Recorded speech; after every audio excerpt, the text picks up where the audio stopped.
Welcome to the Project with Sam and Lewis, the podcast where we look at projects throughout pop culture and history.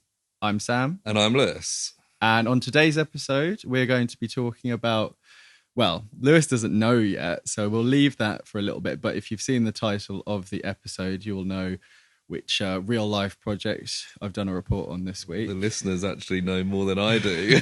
Well, I don't think that's that rare, Lewis. Thanks. Before we move on to the project news segment, how are you today, Lewis? Yeah, not bad. Finished work for the summer a couple of days ago. Nice. So yeah, a bit of time off. Don't know how much time I'll have off, but for now, at least. Yeah, it's nice to have a bit of free time. Yeah, and the weather's been nice, so hopefully get out in the sun a bit. Hopefully it stays that way for a little bit longer. Haven't been up to too much exciting things yourself. Well, a lot of writing this report, to be honest. So showing you've written quite a bit, so hopefully some good stuff in store there. Going to Cornwall tomorrow, so quite a long drive in the morning, but going there for like 5 days with my family. So sounds pretty good. Should be good. Like you're saying, getting away, having some time off kind of thing. Yeah. So yeah, looking good. So project news segment, Lewis, you said you found something quite interesting earlier. Do you want to explain what it is? Yeah, so each week, I mean, if you listen to the previous ones, hopefully you figured it out by now.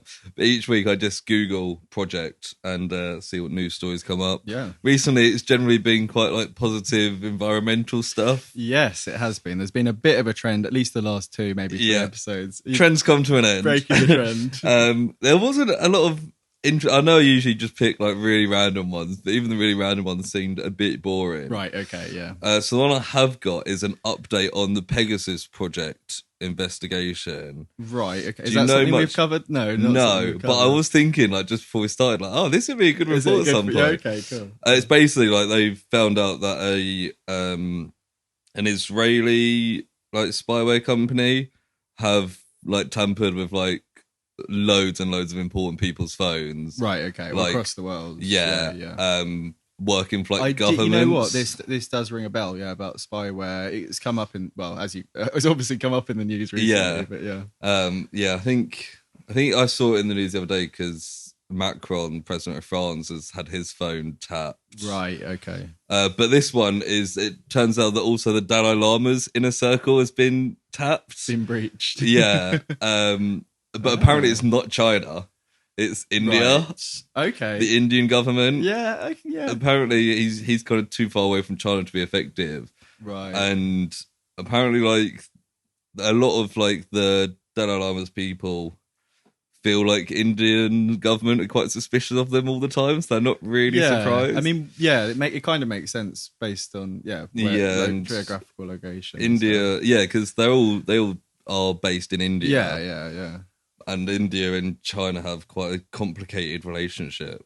Yes. But, obviously the Dalai Lama doesn't have a phone, it turns out. Right. Which kind of isn't a surprise. It makes sense. Yeah. Can't imagine you having the iPhone 12. Particularly. No. But apparently a lot of his close advisors and stuff do. Yeah, for coordinating things, you'd have to, wouldn't you, really? Yeah, so it seems like, I mean, you can't go into too much detail about Pegasus because it seems like we're in the middle of kind of but once it kind of comes to a head or whatever, you might be able to... I was thinking, like, we could definitely do an episode on it. I think, actually, Project Pegasus, the reason it rang a bell for me, which is a real... whatever moment in in Captain Marvel, it's the name of the propulsion thing. Oh, is which it? Gives it powers. It's called Project Pegasus. Slightly different to that. Yeah. But so that may be something to keep an eye on. I think down the line, as we do episodes like we're doing today, it may be one to. We've got a nice little list already, but with. At the moment, there's massively more films and TV and stuff. So we're thinking, every however many episodes, we'll do someone knocking at the door. We'll do something about a real life thing there. I mean, we said we'd do Blue Book as well at some point based on last week's episode, so there's plenty of us to get our heads we'll around. Take it in turns. We'll have some time to write the reports and stuff in between, but that leads us on quite nicely. Do you want to explain what we're doing today? Nicely. So effectively, as part of the research for just the podcast in general, between me and Lewis, we kind of collated a big list of, a decent sized list, 10, 15, 20 real life projects. And I have decided to go first on this one. And I've chosen one that Lewis doesn't know. Yeah. Lewis doesn't know what it is at all. So as a little interactive part at the start for Lewis, I thought I'd write a little question. It's multiple choice because I don't think you'll have heard of this excellent project. So see if you can get this. I don't know. We can maybe tally up who's better at doing this somehow. Yeah, well, it depends. It's complete chance, really, isn't it? If it gets to the point where we're like neck and neck, just start asking really hard questions. Yeah, I mean, the thing is as well, I know you've got access to the Google Doc. I don't know if you've looked over them recently. I purposely didn't. Right, I didn't okay. So that's good. But as we get further on, we will know more from the little blurb things there. Okay, so the question is, which CIA-backed project spent over 2 years attempting to harness the power of the human mind in the fight against the Soviet Union? A, the Third Eye Project, B, the Stargate Project, or C, the Mars Mind Project? I mean, they're all cool names. Yeah, well, I made two of them up myself. Yeah, the Stargate makes you think, like, did they name the TV show after a real life project? I mean, yeah, that could be Although the it case. seems like a completely different thing. And what was it, the Third Eye and the Mars Mind? Mars Mind, yeah. See, and give me the description of the project again. So I'll read it out again for you there. So which CIA-backed project spent over 2 decades attempting to harness the power of the human mind in the fight against the Soviet Union? See, I'm leaning away from Stargate. Right, okay, yeah, because it doesn't seem really to relate as much. I said it I said Stargate. Stargate is I've written it in a funny way. The Mars Mind, I reckon you're more likely to have made up. So I think I'm going to go with the Third Eye Project. Okay, well, you've fallen for my Damn it. trap card there. The correct answer, you'll find out after this little intro here. Okay. So, for 25 years, the US government funded a series of projects delving into the world of extrasensory perception, remote viewing, and precognition. This fantastical but true story is set against the paranoid backdrop of the Cold War and includes forays into spoon bending, celebrity psychics, and astral projection to Mars. This is the Stargate Project. Oh, what? I knew. I was like, I threw a little curveball there. When you said Mars, I was like, it must be the Mars Mind. But you know what I could have done is I could have read out that initial bit, but not said the project, and then that would have made you think Mars Mind, wouldn't it? Then would have picked Mars Mind. Does any of that sound familiar to you as well? No, not at all. I don't think I know. Good. But it does seem like something the CIA would have done. Yeah, totally. When was it? The story starts in 1970, but we've got a little bit of background before then. So it was 70 to 95 is like the official years anyway. Yeah, official. So the Stargate Project was a secret US Army unit tasked with investigating the potential military and domestic intelligence applications for psychic phenomena, which is a great word. The project went through a lot of different code names. So at different points, I'll refer to it as different things. There's a whole list that we'll get to at the end. And you can maybe pick which one was your favorite, because there's some, maybe not quite as good as Mars Mind Project, if I say so myself. But there's some good ones, but I'll quite often just say the Stargate Project or Stargate, because that was one. I think that was the final one, which is why it's kind of known as that in a lot of documents. And a lot of the documents come from, or a lot of the information comes from, like a big declassification of documents. Right. So every however many years, it's a bit like whatever that legal thing is where after like so many years they can make like TV programs about it and stuff, you know, like with The Crown. I think the whole Diana thing was because it had been 23 years or, you know, but yeah, so 2017, there's a massive amount of documents put on the CIA's website. They've got like a whole archive on there, and I spent quite a lot of time looking at them. And, like and some of it's still redacted though, and you're like, because it's copies of the original document. Yeah.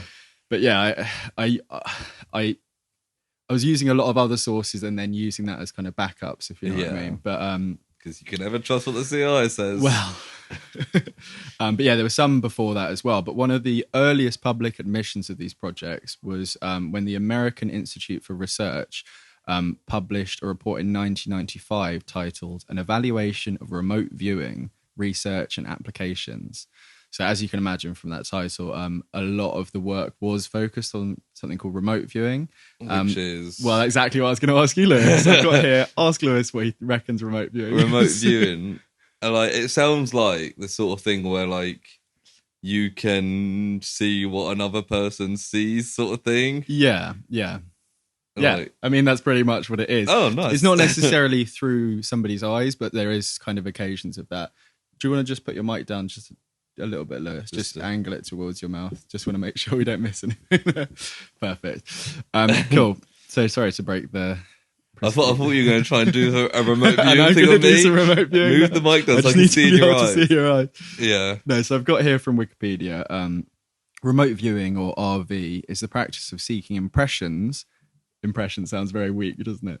About a distant or unseen target, purportedly sensing, which is in inverted commas, with the mind. So it's pretty much what you're thinking. So getting information about something that's remote to you, basically. Right.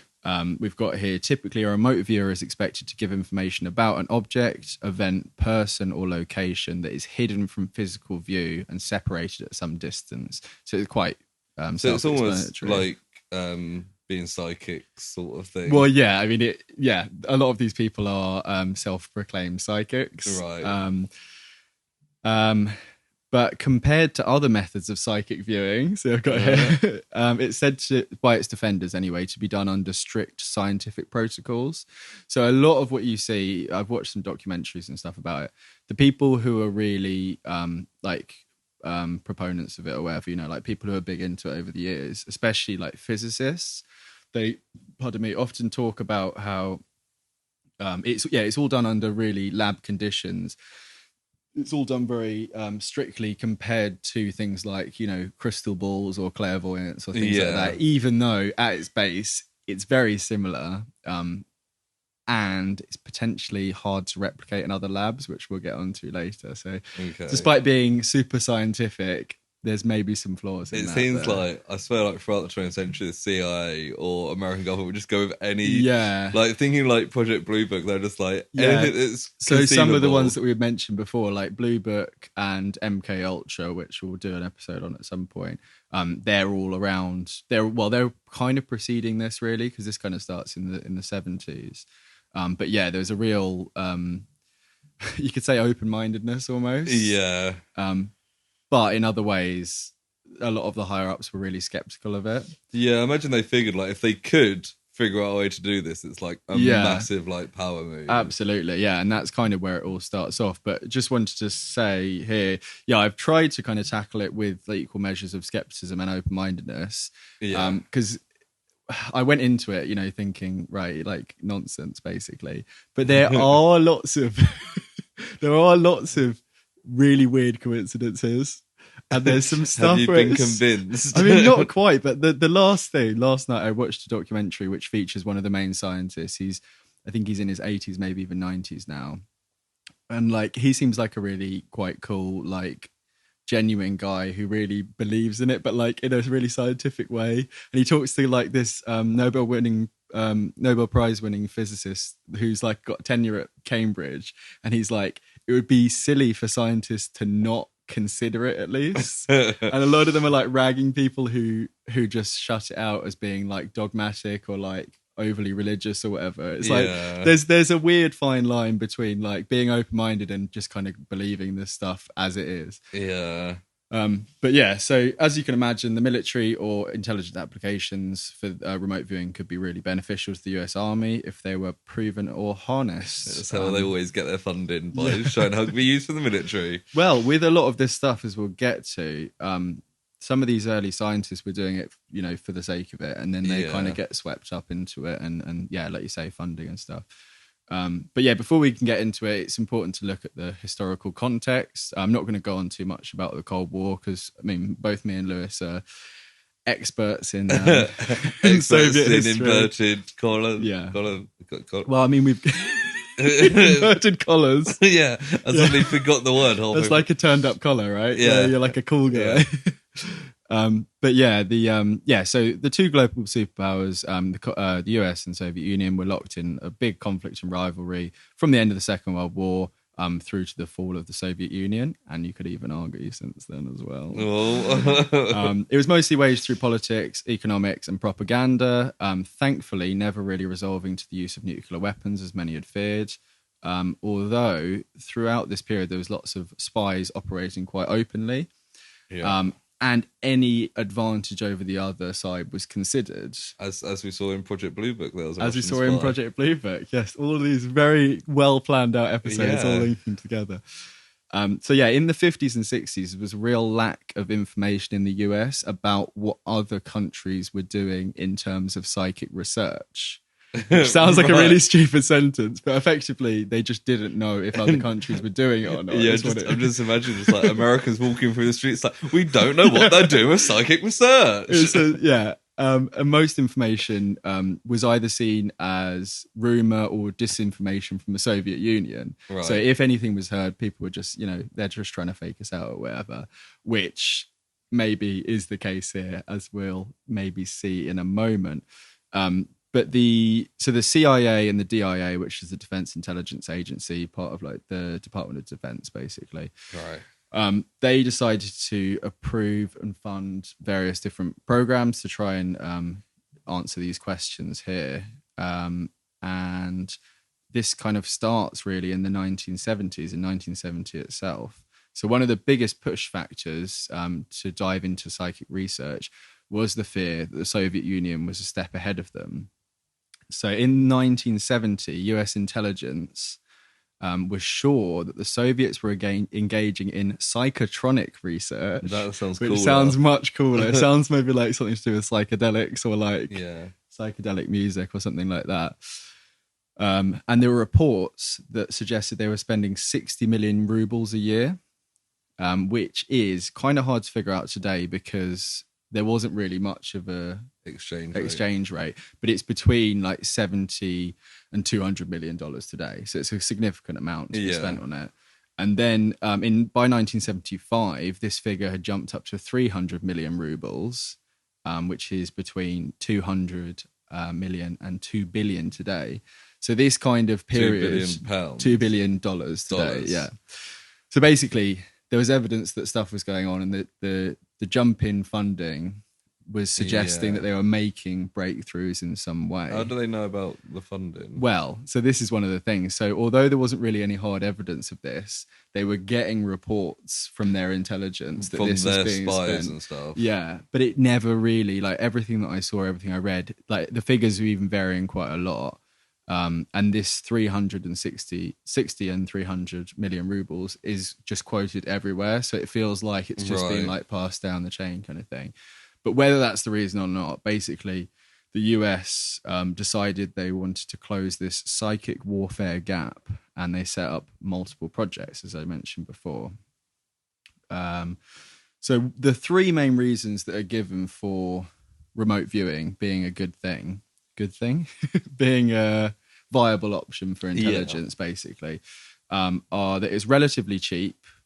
It doesn't require any resources really, apart from a bit of manpower, and it couldn't be defended against as far as they were concerned. So it's three big reasons. Like it's cheap, it's easy, and it's like potentially indefensible. What's the word? Undefendable. Yeah, it's hard to stop, basically. Yeah. So the first project set up in 1970 was called Scanate, which is scan by coordinate, which is a really weird combination of the two words. Yeah, you think like Scanco. Oh, that sounds not so skanky. Or like scan ordinates or something like that. But basically it was trying to teach CIA agents how to remote view by targeting specific coordinates. They'd be given a coordinate, right, and they'd have to try and explain what was there, and then they'd look at like satellite imagery and they'd kind of match it up and that sort of thing. It was apparently successful enough that it warranted continued efforts into this area. So like, do the agents know what's there before? Is it just like... No, so it should be completely... So the people who are being tested in all of these cases, and there's some, there's more specifics later on in terms of like the outlines of, the way that they would do different experiments and stuff. But basically they should be going in blind. Whether they are or not is a big thing. They wouldn't know if they're in like a car park or a field. No, so they're literally just given, which is really weird as well, because I was thinking about this. Even if you were psychic, it doesn't mean that you know how to find a latitude and longitude on... I mean, if you're military, maybe you would. Yeah. But you know what I mean? It's just a series of numbers. That's not inherently like a thing that your brain would know. Do you see what I mean? But yeah, what are you thinking at the moment, Lewis, then? Like, I'm skeptical, I have to say. Yeah, I mean, at this point, let's say I was too. Not that I'm not now. I mean, like, I understand why the research, because, like, if it does come to something, it's worth like trying almost. Isn't it, effectively, especially in the Cold War, America's basically got an unlimited military budget. Well, that's it, yeah, and even those figures there that they're quoted are large figures. That would be a lot for military spending, but if they did even like half of that and it was successful, and it's like those whole things, it's it's cheap, doesn't require much resources, and can't be defended against. Like that was often quoted as like why to continue the project, why not? And you'll see as we go on, hence the project's changing name quite often. They'd like lose the faith of higher ups, and then someone else would pick it up. Right. And so there was often quite small teams, like 20 to 40 people, which in like a military project is like quite small, really. Yeah. And they'd often operate out of like very small, like old barracks and things like that. It's very like something that would be in a film, but there's no real films about it, which is well, at the end I'll see if I can think of how they can make it into a film. So far, I don't think there's much of a film there. No, well, there's some great stuff coming up. So we're going to move to the Stanford Research Institute, or SRI. So this is where the two scientists that I mentioned, they kind of start their story effectively. So there's these two guys called Russell Targ and Hal Puthoff. I think it's Puthoff. Russell and Hal. Russell and Hal, basically, yeah. And they work at the SRI in Menlo Park, California. So it's just outside of San Francisco, kind of like a Silicon Valley type area, I imagine. And they were physicists who had done stuff in laser research. They'd kind of made their name in like, let's say, real science before they moved into pseudoscience. Just going to do a little bit of interactive stuff here for you, Lewis. Do you want to just describe these two guys as best you can to the right? So this is Russell here, and this is Hal. Russell looks a bit like Art Garfunkel, right? Yeah. And they're both like very casual. They both got like turtlenecks on. Very 70s, isn't it? Yeah, it's just like two guys who are just hanging around in the 70s. Yeah, and you can see the SRI thing there. He kind of looks a bit like a Carl Sagan kind of type, doesn't he? Hal, yeah. Like Carl Sagan and Art Garfunkel just hanging outside a coffee shop. So Russell has this kind of crazy hair that as he gets older just seems to get bigger and bigger. And he's eventually, or maybe even that earlier on, classified as legally blind. So his glasses are like milk bottle like lids or whatever. Like Professor Farnsworth. Yeah, it's insane. And he's even like, he's a motorcyclist even though he's legally blind. Like in the documentary, there's just him like driving along like this really old man with like these massive glasses. That sounds insane. But they're both really interesting characters, especially Russell, who I watched quite a lot of in the documentary. which is called Third Eye Spies. Oh, is that where you got the name? So he's quite like a cute old guy, and he's quite eccentric.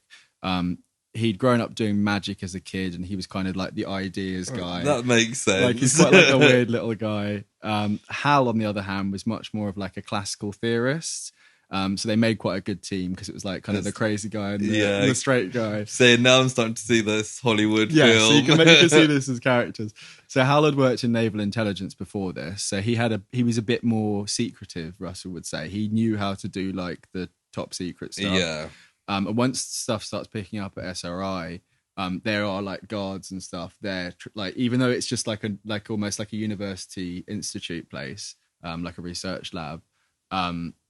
There would be like guards to escort you to certain labs and stuff because of how top secret it was. Wow. At this time, Hal was a Scientologist, and he had been since the late 60s. Okay. So for a amount of time, he was a Scientologist, and he'd even at this point reached what was at that point the highest level of the church. Isn't it like Grand Wizard or something? Well, at that point, it was something else. I haven't got it written down here. But because at that point, in the 60s and 70s, from what I know, the Church of Scientology was quite different to what it is now. Yeah. I mean, all the celebrities and stuff. I think even, I don't know if it was in the 70s or 80s, but he was part of like a magazine of like celebrities in Scientology. So at that point, it was like novel for celebrities to be Scientologists, whereas now it's like half of Hollywood seem to have some sort of I suppose connection. It kind of explains why he's quite keen on this. Yeah, because there's kind of elements of science. Say elements of science fiction. I think Scientology is. Wasn't what's his face an actual science fiction writer? L. Ron Hubbard. L. Ron Hubbard. I was going to say Frank Herbert, but that's Dune, isn't it? yeah. Let's not go too harsh on Scientology in case they come and shut down the pod. Well, Project Scientology could be but actually by the late 70s, he had severed all his ties. So despite being one of the highest members, he did leave. Maybe when it started moving in the direction it is now, I don't really know. Yeah. But there's a great description here of a government higher up talking about Russell and Hal, and they said one of them's blind and the other one's crazy. And Russell goes, that sounds about right. He's like 90 and he's just like loving it. And he says like that's the perfect team to investigate psychos. Like he seems like a really likable guy. Yeah, like quite he seems weird, quite like self-aware as well. Yeah, I think he doesn't take himself too seriously, which I think is quite important for this sort of thing. Hal also became the director of the Stargate project for a number of years. I couldn't quite find the dates for a lot of this because I think that's kind of still classified in certain ways and stuff. But they coined the term remote viewing, so that is from them. They're mainly to differentiate it from clairvoyance, and I've written here despite being very, very similar. I suppose they probably wouldn't get the same funding if they're like, we're going to research clairvoyance. Yeah, there's some examples. I'll get to some of them later, but with senators and things like that, some of them are like diehards, like investors in it, but they won't do it. They won't say it publicly. They'll like privately fund it or meet with the people, like do remote viewing themselves and stuff like that. And then others, like especially like fundamentalist Christians, are they called? Like, you know, hardcore right-wing Christians are like, they would like publicly say they're like doing the devil's work and stuff. So it's like, it's very mixed. And yeah, they stated that a minimum accuracy of 65% was required by the clients at this point. Apparently it was often exceeded in later experiments. So apparently they basically were doing better than they were expected. So they expected people to do this remote viewing thing 65% of the time. Effectively, yeah. I mean, as we'll see later, the final results are quite a lot lower than that. Oh, really? But 65% would be insane if they were doing it that much. Even the amount that they get is still kind of... I was thinking if you could like honestly do it 1 times out of 100, it'd be like, wow, that's interesting. Yeah, there's some statistics. I don't know if I've got them in here, but I think it's Russell is saying, it's one of the experiments later. He's saying like if they were choosing the things by chance, it would be like, let's say 1 out of 6, and it was like 2.5 out of 6, and it's like a 1 in a million score. So it's something more than luck. but it's something less than like definite. So it's like this really annoying middle ground. Yeah. Where it kind of feeds the interest and stuff, but it's not quite got to the point of like solid evidence, if that makes sense. And that's kind of how I feel about all of this, really. It's like it's very intriguing, but yeah, frustrating is another word for it. Just to vaguely link into another project we might touch at some point. They met with I think it was the lead guy from MK Ultra, and he suggested that LSD might be used to supplement the remote viewing. Of course. And Russell Targ was like, no, not at all. He was like, they need to be conscious, have conscious cooperation and concentration.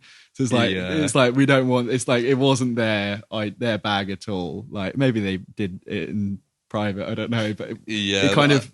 I could see why they wouldn't want it to get involved. So you could be like, I see like a field, and it's like they might just be like tripping balls. Yeah, I mean, it taints the results, really, doesn't it? In a lot of ways.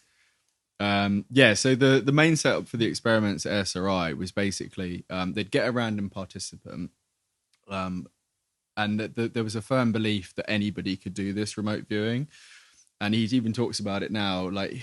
He does like conferences sometimes where he's been to a conference. Are they both still alive? Yeah, they're both still alive. They're both very old, or they might have died since the documentary, but that was 2019. So it'd be unfortunate. It'd be very unfortunate. I can have a look at the end. And they do things where they're teaching people how to do it, or other people are teaching people how to do remote viewing. So it's like it's very much like a people's thing almost. It's not like about being special, which is quite nice in a way. It's like everyone's got this untapped potential. Some people are better at it than others, kind of thing. But basically, they'd find a person who they wanted to kind of test. There was a list of 9 locations around the area of the lab, so San Francisco area. And then somebody else would drive out to one of the locations randomly, and they'd have a team of people with them as observers and stuff like that. And then the person being tested would see if they can find out where the other person was. And then they'd write down descriptions. And then a judge would then see if they could match up the different places. Right. If that makes sense. Yeah. And they would do this loads of times. And the judges matched 24 out of 45 correctly. So it's like almost half. That's pretty good. But this was then done. This is one of the ones that was done again. New Zealand scientists David F. Marks and Richard Cameron did this. I haven't got a date, but later anyway. And they found out that the descriptions were kind of telling, because they'd say, "Oh, yesterday on this one," and you could basically put them in order and use some of them to figure out the previous, almost like a word puzzle thing. Right. So there were too many clues that weren't removed effectively. Yeah. So even without knowing like the list, you could figure out the order, and then it turned out that the order of the list of locations was always kept the same in the right order. So effectively, once you've done one side, so even the fact that 24 people is actually kind of low if it's that easy. Yeah, they might just have a good memory. Yeah. But it seems like an interesting thing, and you see these there's video footage of them going out on these things. It's like very 70s. This is in 1972, and they're wearing like those turtlenecks and stuff. And it's just very like wholesome footage almost. It's like super like low key, and they're just like these little nerd boys just like going around. It's very sweet. Any thoughts so far, Lewis? I mean, quite a lot. They seem to be likable people, and I can see why they're doing it. But like, it doesn't seem like, it seems like whatever results they're going to get will be flawed in some way or another. Yeah. I mean, a lot of it is drawings as well. So you'd see these sketches that people do, and you do see them next to the photographs of the places. But some of them, it's like, this is like a dome thing. It doesn't mean it's that specific dome. Yeah. Do you know what I mean? It's stuff like that. Yeah, that's what I was thinking. Like, it's quite hard to definitively prove the way they're doing it. Yeah, it is. And unless like you put like, say on those coordinates like a specific like box with a name written on it, and then you're like, what name is it? Absolutely. And there's some stuff, I can't remember when it took place. I think it's just after this part here. It was something, but throughout watching the things and doing different reading, it got to a point where I had to stop adding new sections to this because I didn't want it to be too long. So some of it I'll just have to do from memory. But anyway, I'll do it now. There was a There's an example where it was very early on. It was like 73, 74, something like that. So just after this point here, where the CIA took some notice in their experiments, basically. And there was a specific guy, I think it was this guy, Ingo Swann, who has such a great name. Yeah, Swan with two N's. He's like an artist or an author, very eccentric, like chill guy. Did loads of psychedelic paintings and stuff. Yeah, he I think it was him. He was asked to prove his ability, basically. So this guy working for the CIA went to a third person and said, "Give me some coordinates that you would know what's here," and the other guy wouldn't know. Yeah. So he gave him this place that he knew of, and he took it to the psychic, this other guy, and he was like, "Tell me what's here." And he describes in detail like this military base with like these fences and like barracks and like sliding doors for like jeeps to go into garages. And the guy who's getting the information is like, "This is like insane. Like, how has he got this much detail?" And he takes it back to the guy who gave him the coordinates, and he's like, "This is bullshit." He's like laughing, and he's like, "This is the location of where I just built a log cabin in the woods." And they're like, "Okay, this is weird." Right. So they get another psychic, and they describe like really similar stuff, supposedly, like the military stuff. Yeah. And then these scientists, I think it's Russell and Hal in this. There's different people involved at different times, but these guys are kind of the main guys throughout. But one of them or both of them, they drive out to this location and they find this cabin, and then they see like a road, and they follow the road, and there's this NSA base just down the road, and it's got all the stuff that they described, or at least this is how they tell the story. And so what had happened, apparently, is that the psychics had like zoned in on the area and thought, right, they must want us to look at this. And then they'd looked at the base instead, which is so ridiculous. It's a bit of a reach. And it seems really silly. But there's stuff like that where you're like, okay, yeah, I mean, that's the kind of reason why they kind of invest in it more. It's stories like that, whether they're necessarily true or not. I mean, they're good little stories either way. But yeah, so Ingo Swann, yeah, actually, so he's... I thought you were going to go into...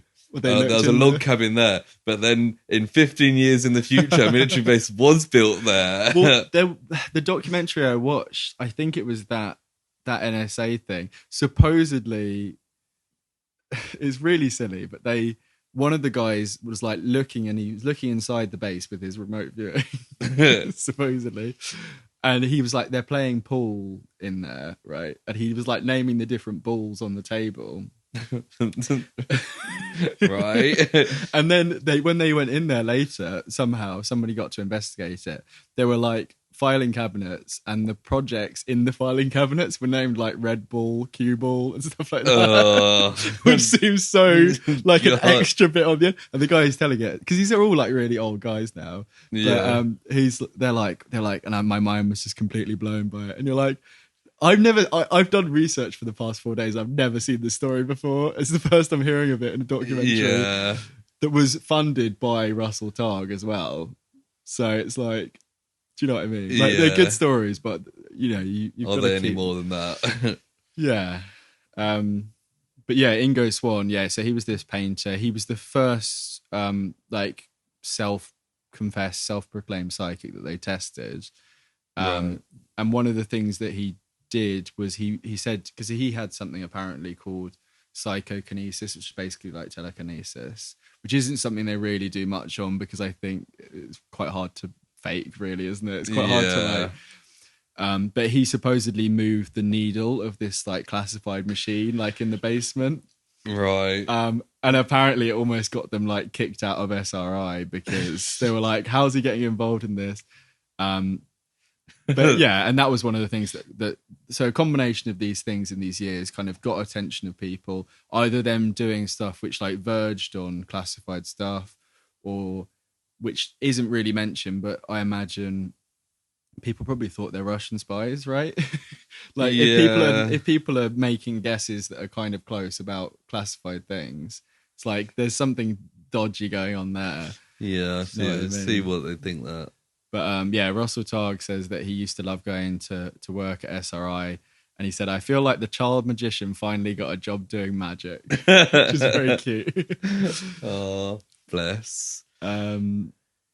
Yeah. So yeah, one of the other people that they evaluated in this period was Uri Geller. Have you ever heard? Do you know of what? him? I was going to ask earlier if Uri Geller, like at the start, I was like, I wonder if Uri Geller's going to come up. Well, I mentioned spoon bending earlier. Yeah, and then when you just mentioned the needle thing, I was like, it sounds like a Uri Geller thing to do. Do you want to tell me what you know about him? And I've got a little mini he's the guy that bends spoons, so he's kind of a batshit crazy. Yeah, he's a very strange guy. He's been talked about recently because of the football thing. Have you heard the story about him in Euro 96? No, I haven't, but I can kind of imagine. Yeah, when England played against Scotland, just before England went 1-0 up with Gascoigne scoring his iconic goal, Scotland had a penalty. Right. And it was saved by the England goalkeeper. And you see on the footage that the ball moved slightly just before the player kicked it. And Uri Geller has always claimed that he was in a helicopter above Wembley and he moved the ball. And he's like, if you look at the footage, you can see there's a helicopter above and I moved the ball like an inch to the left to make him miss the penalty. And I saw a thing interviewed with him during the Euros, and 25 years later, he still stands by that he moved the ball. There's a lot of stuff like that here that he's just stuck to his guns, and he's got this mansion in this crazy car that's covered in bent spoons. It's fucking insane. It's literally completely covered. It like this weird decoration. Was he friends with Michael Jackson? I'm not sure. He might have been. He's very he was very in vogue in the 70s and 80s. Yeah. In America, he was quite popular. But yeah, he's Israeli, and he was a former paratrooper who is said to have popularized the term extrasensory perception, or ESP. Did he say that? That he popularized it? A lot of this is stuff that Uri, or Uri, as they say on, I don't know if that's an Americanized one. Oh, I've only ever heard Uri. Yeah. He could supposedly bend spoons, see into sealed containers, and read minds. Yeah, okay, Uri. I've always thought the bending spoon thing is so funny because it's they do spoon bending parties. It's so weird. They look at these spoons and they go, "This one doesn't want to be bent," and they put it in a different pile, and they go, "This one does," and then they all try and bend the spoons. It's so strange. It's so weird as well because what do you want to bend a spoon for? I suppose it's supposed to if you can do that, you could do other things. Yeah. But why not do the other things? Do the other things? Also, I heard when I was younger that it's all to do with you rub the part that bends, and it eventually heats up. And it bends. I think even some people literally put a lighter to it and heat it up before, and then they're like, "I'm going to bend this spoon," and then you kind of just wiggle it a bit, and it bends over. Yeah. Yeah, he apparently is mentioned in declassified reports. I didn't see any of these from the Pentagon, in which they express fear that if he could bend metal spoons, he may also be able to affect nuclear missiles. So they're really leaping to conclusions. A lot of this period, if he can do that, oh my god, what could he do? Hopefully they didn't actually believe it, and they're just in case. I think it's more of that kind of thing, because it's Cold War era and stuff like that. There's a lot of just in case this guy, and he actually, one of the reasons that his ties are severed is because he's Israeli, and there's a chance that he was working for a different government.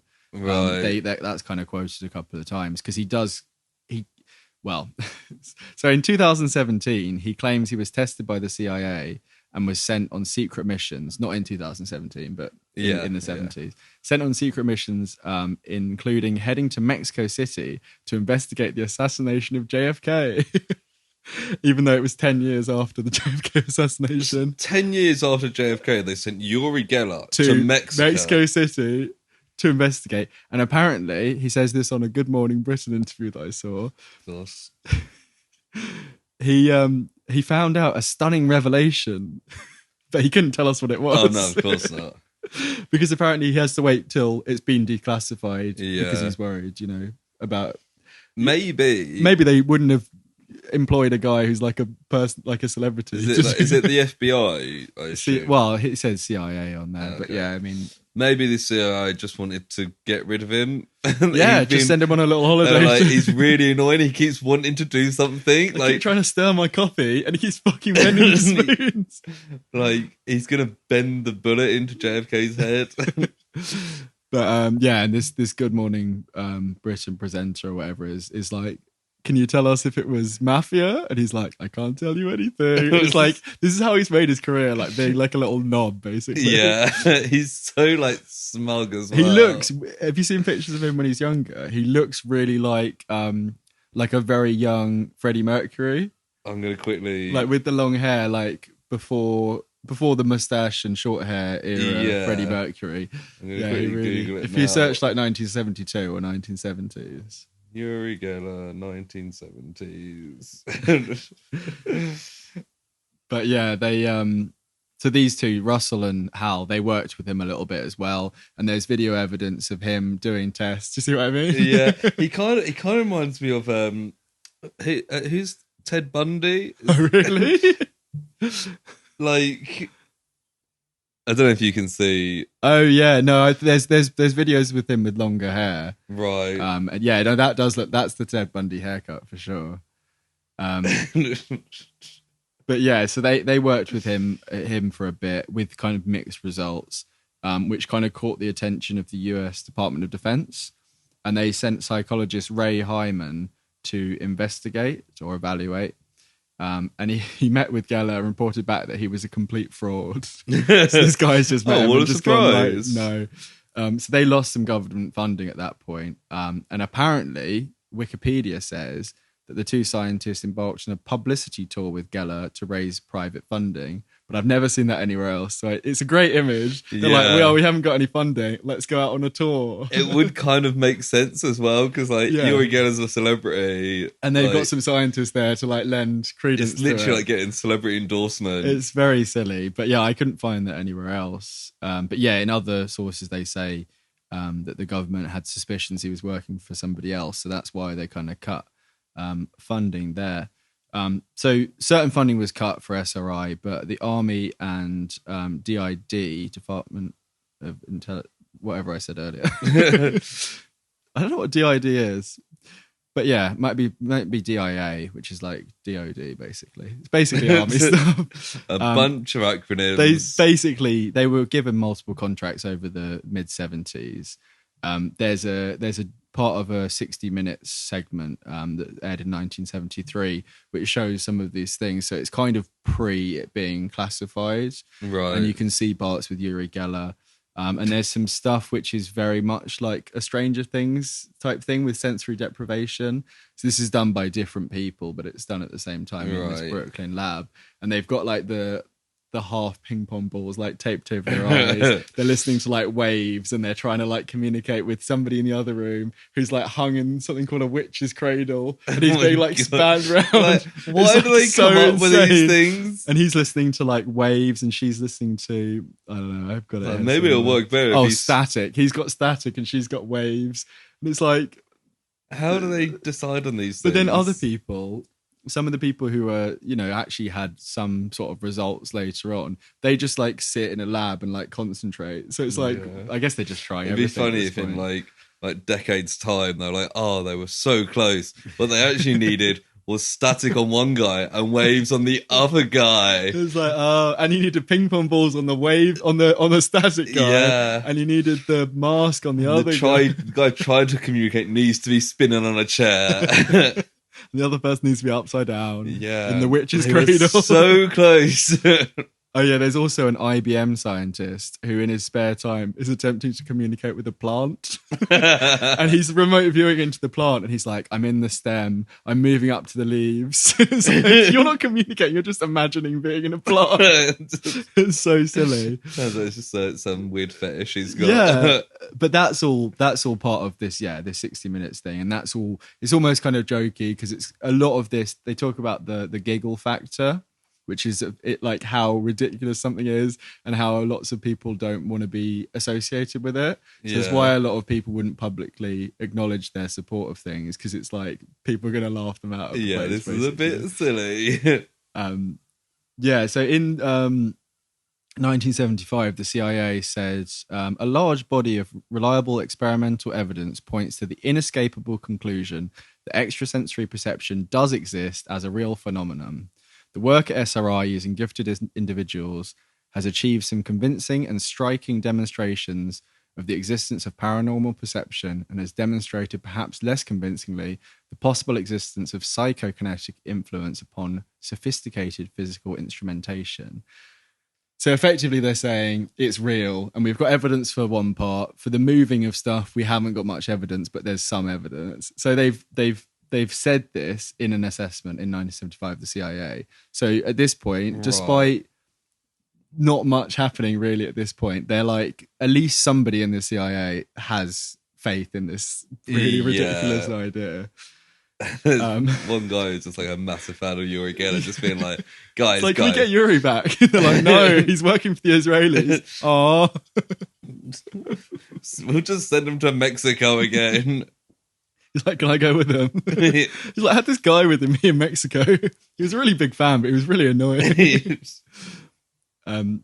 So I'm going to now kind of cover, we'll move through it still in kind of chronological order, but this is where more exciting events kind of happen. Right. So Russell and Hal are still involved in different ways throughout this, through the late 70s, early 80s. But I won't mention them as much throughout this part because it's kind of hard to figure out who's involved with what, really. Yeah. So this is where like it's mostly classified. So this is where it's more classified. We get some name changes soon with some great project names. And this is where there's more specific events that have kind of either been leaked at the time or anyway.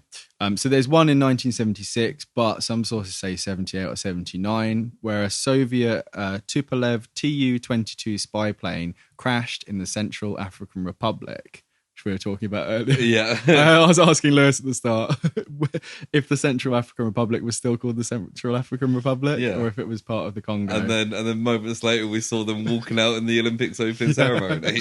So there's been some weird goings on today. So the US military were obviously desperate to find this like experimental spy plane because of the value of it. And they searched using satellite intelligence, but they couldn't find where it had landed. And then up stepped Rosemary Smith, who was an Air Force officer and remote viewer. I just imagined this image of a spy plane crashed, but like half it's been bent, and they're like, Yuri! The tail is a little bit spoon shaped. Yeah, sorry. No. Carry on. So this lady Rosemary Smith, she was working as part of the Stargate project. And she was an Air Force officer who had some sort of gift apparently. And she gave the longitude and latitude as where she believed the crash plane to be. And the military found it within just a few miles. Oh. And Jimmy Carter, who was president at the time, was quoted in 2016 as saying, "That's the only time I've ever experienced something that was inexplicable while I was president." So Jimmy Carter is a believer, basically. Well... What were you going to say about Jimmy Carter? What? No, it's just that like he doesn't explicitly say he believes, just that he doesn't. He says before that something like, "There's this woman in California. Maybe she was a medium or a psychic. I don't know the term." So he's quite dismissive, really. Yeah. I kind of cut that bit out there.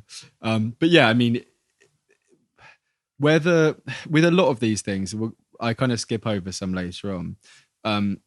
They give a location, and sometimes that location is later matched up to where something was found. It's not often that it was actually used to find it. Right. So it's quite difficult to know if maybe someone changed the data after the thing was found. Yeah. Because if they were actually participating in searching for things, I think we'd probably know more about it almost. Like it would be more of a definite thing. Yeah, but this spy plane they did pretty much locate. They looked near the area and they supposedly found it. I think in the documentary they say they were looking around in the they were kind of doing a flyover or whatever, where she said, and there was like a native guy who lived there who like ran out of the forest with like a bit of metal, and they were like, "Oh, that looks like a bit of the plane's metal," and then they ended up like landing and then following him and found it, kind of thing. So it was like with a lot of these things, it's like within a couple hundred miles. Sometimes it's not super, but that's still. I mean, it's still fairly good. I mean, the fact that it's that 1976, 1978, 1979, different stories say different things, but it's all that same story. I mean, there's also a chance, I guess, or like they're told it's in Central African Republic, and it's just kind of a lucky guess. Yeah, she might have just gone, yeah, there, right in the middle. This is one of the examples where you'd think, would she not then be checked if she was a Soviet spy? Because it's a Soviet plane. Do you know what I mean? Like, it's if they found it where she said, she'd be under scrutiny, surely, but. It also might be in the Soviets' interest to convince the CIA that remote viewing is a real thing. Well, the plane, I think one of the sources said that it was a deserter who'd flown it out of the Soviet Union or out of a base nearby and had ejected out, and that's why it had kind of just carried on and crashed somewhere. Yeah. So, maybe it could have been something like that where they were trying to do a big trick kind of thing.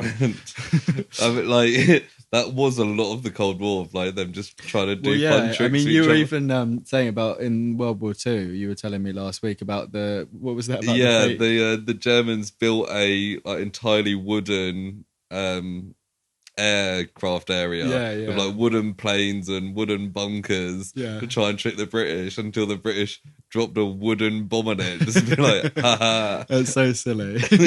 There's some great little. I think like the Americans dropped crates over the Soviet Union with like large condoms with medium written on them to try and make all the Russians think that Americans had bigger dicks. That's so stupid. That's such like macho shit, isn't it? Yeah. Oh, but it's all morale. Yeah. I suppose if it makes them feel better about themselves, which I'm sure it does. Or all the Russians put them on, and they're like, "This is a small. This isn't a medium." Wait, you know what I mean? Does that work? Yeah. So in 1977, the U.S. Army Intelligence and Security Command, which is INSCOM, established a new program called Gondola Wish. Gondola Wish. Right. Is it Project Gondola Wish? Well, so a lot of these, they're referred to as Project so-and-so, like Project Stargate, and other times the Stargate program. So they it kind of... it's used in different contexts. For our sake, I like to believe it's for our sake. They're all projects. So Project Gondola Wish. I don't know where that comes from. The next one's even better, honestly. Oh but it almost sounds like what do you call it? Like the what's it called? The phonetic alphabet. Phonetic alphabet, is that what it's called? Yeah. It almost sounds like that, like GW. Like Whiskey Hotel is like White House and stuff like that. What is G? But G is G for. I used to do this all Geronimo. the time. No. Geronimo. No. What is it? I don't know. Anyway. No. See if it comes to. Anyway, the aim of this program, Gondola Wish, was to evaluate the potential psychoenergetic threats proposed against the United States. So it was like a defensive idea. And psychoenergetic is really cool as well. They keep having these new ones. What was the other one? I don't know. The Russian one. Psychotronic research. Oh yeah. Psychotronic, psychoenergetic. They just sound like different variations of like psychedelia. Yeah, just stick psycho on the start of things. But by 1978, there was apparently not enough evidence to warrant Gondola Wish, and instead, an alternative project titled Grill Flame was set up. Grill Flame. And all of these you see in like caps as well. So you just see a document and then it's got Grill Flame in the middle in like caps. It's like, again, that's a different G. So it's clearly not like a continuous code thing. Gondola Grill. Do you know what I mean? Like it's not something sort of phonetic alphabet. But maybe that's down to something GF. I don't really know. Do you know what I mean? It's very strange. But yeah, so this was set up in so they just have like random like word it generators. Really seems like that. There's a couple of other good ones, but those are some of the most kind of out there. I suppose it helps for secrecy. Yeah, and yeah. But this was so Grill Flame was set up in Fort Meade, which is in Maryland. And this is kind of where a lot of the projects are done from here on out. So it's not too far from Washington, DC. So it's quite tactically, located or whatever, but it's also quite remote. And this is the one where remote, is it? This is the one that's like, it's described as this like old leaky wooden barracks, and you see photos and it's just like, right, like almost like somewhere that would like store like football equipment or something off the side of like, do you know what I mean? Like a squat shed. Yeah. It's like just big enough, or like a small indoor like sports facility. Do you know what I mean? Yeah. It's that kind of thing. It's very like... So they definitely got given like the shittest thing and it's on the side of like a proper army base. So it's like, there's this army base that's like state of the art probably, and they've just given like the shit shed at the end. It's like the bike shed basically. And yeah, Grill Flame was more like remote viewing, so it was collecting intelligence. So they saw that as more worth investing in than trying to counter other stuff, because as we saw earlier, they said that they didn't know if it was counterable at all. So I think they kind of just changed to what they knew basically. Yeah. So over 3,000 soldiers at Fort Meade were screened to find the 6 with the most psychic potential. The screening process was never released, so apparently it was someone said it was like not politically correct, whatever that means. So like, I don't know what that means, but it could just be like no black people allowed. It might be, yeah. Or maybe also, they said it wasn't politically correct at the time, but they could use it now. Maybe someone said, which I don't know what the fuck that would be. Yeah. Maybe it's like they were looking for non-white people. I don't know. And that's like more acceptable now than it would have been at the time. But yeah, I mean, all the people in this, everyone that's of note is like either like white or like some of the scientists and stuff are like of Jewish descent, but like there's not really any like what we'd see as minorities involved. Yeah. So I don't think it was anything. I thought you said that they thought that like anyone could do this. Well, that's the thing. But I think at this point, when they're looking into a more operational side of things, they want like the best of the best kind of thing. So they're looking for, out of 3,000 soldiers, who has the most potential to be like a psychic warrior kind of thing. Now that could be a film. Yeah, well, I watched a film which has parts of this in, so I kind of lied earlier, but I'll get into that at the end. But so some of them were Vietnam vets who were seen as particularly perceptive during their tours. So people who had been either really lucky or had like, there were stories of them spotting people, Viet Cong and stuff, or particularly good at avoiding landmines, apparently, which kind of is a good skill to have. Makes sense. They also had some civilians along who were also believed to possess varying degrees of psychic ability. So I don't know where that came from. Yeah, it's just like other people as well. There's a guy who I didn't get much information on called Pat Price, who only worked for them for like a couple of years because he died in 1975. He apparently died under suspicious circumstances. There's in the documentary they talk about how I think he either had an allergy to something or there was something that could have been used to kill him, basically. And the autopsy and stuff was all done in a really like suspicious way. But it's probably just because he was working for the CIA. It's probably not necessarily that weird. Or well, there's actually there's a really funny quote here from the CIA director Stansfield Turner in August 1977, and he said, this is about Pat Price. He said, "We once found a guy who could see anywhere in the world through his psychic powers. We could show him a picture of any place, and he could describe activity going on there. But he died, and we haven't heard from him since."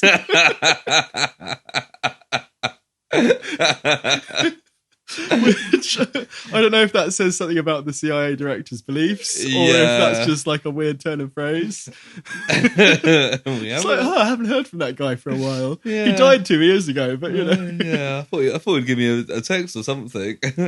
But it's actually the opening of the documentary. Russell is told where Pat Price is buried, and it's like an unmarked like military grave site, and it's actually quite sad, and he's like saying goodbye to his friend. He's not been able to visit him because the body just got like taken away and stuff.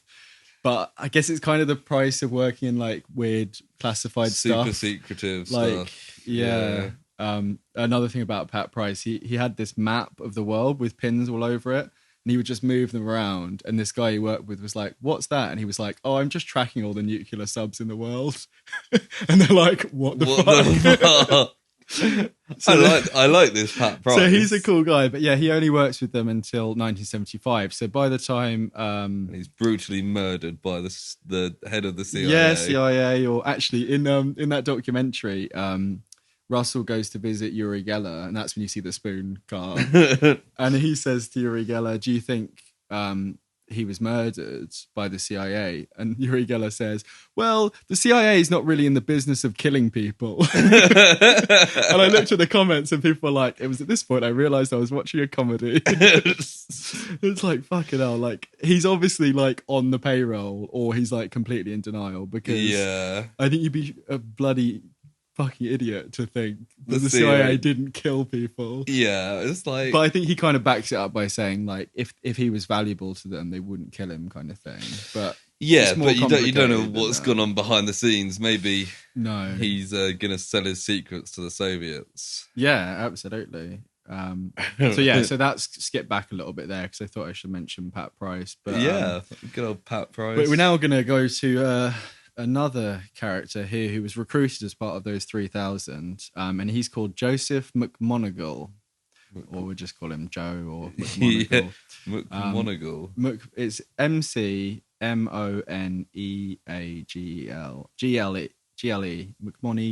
McMoneagle. I think it's McMoneagle. Yeah.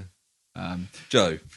He was also known as Agent 1. Oh, yes. I like or it. sometimes Remote Viewer 001. Oh, I prefer Agent 1. So just a little bit more about him, because I've got a little mini section on him.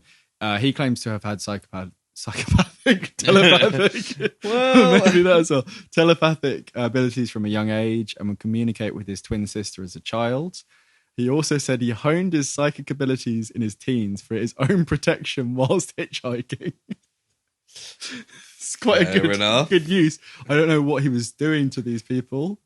Some sort of Jedi mind powers, or like... I'm thinking of that meme where it's like, let Jesus take the wheel. As he's driving the car with his powers. So he had a bit of a troubled family life. He joined the army and climbed the ranks to become a chief warrant officer. During the Vietnam War, he used his abilities to apparently identify targets. I don't know what that means. I've got a question mark there. But he was injured in a helicopter accident. And didn't see that one coming then, did he? Or maybe he accidentally stopped the rotor blade. Maybe it was Uri again. Yuri! So he was removed from active service. And from 1978, McMoneagle joined Project Grill Flame and was known, as I said, as Remote Viewer Number 1 or Agent 1, and he worked out of this Fort Meade in Maryland. He said when he joined Grill Flame, he knew he would never be taken seriously again, but the assignment was too important to national security to decline. Oh, Joe. And he's another guy who's still around now. A lot of these guys... They seem, I don't know if the documentary was filmed over like 10 years maybe, but they seem younger than I thought they'd be, considering they're all... Maybe it's their special powers.